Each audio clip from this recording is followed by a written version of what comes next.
Bamako a retrouvé son calme.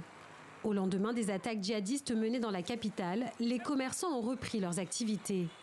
Mais l'offensive revendiquée par le JNIM, groupe affilié à l'organisation terroriste Al-Qaïda, est le principal sujet de conversation. Rarement, la capitale a été la cible d'assaillants. Ce mardi, l'état-major malien a affirmé avoir repoussé l'attaque et maîtrisé la situation.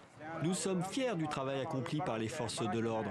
Le travail est satisfaisant et nous en sommes reconnaissants. Des assaillants ont été neutralisés selon le pouvoir malien. Le JNIM a diffusé ces images. Des membres présumés de l'organisation, armes à la main, investissent l'aéroport militaire de Bamako et son salon présidentiel.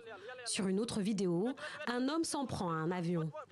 24 heures plus tard, des interrogations demeurent sur le nombre de morts, notamment après l'assaut de l'école de gendarmerie prise pour cible. Difficile également de connaître l'étendue des dégâts matériels. Rares sont les voix critiques contre les actions menées au sommet du pouvoir. En juillet dernier, Amnesty International dénonçait une répression accrue contre les droits humains dans un pays en guerre contre les groupes djihadistes. Pour moi, il y a une part de négligence de la part des autorités. L'état du pays les oblige à être constamment sur leur garde et il faut reconnaître que ce n'est pas une chose nouvelle. La situation dure depuis longtemps.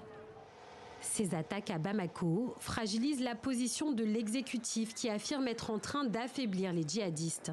La CEDEAO, dont le Mali n'est plus membre, a fermement condamné ces attaques.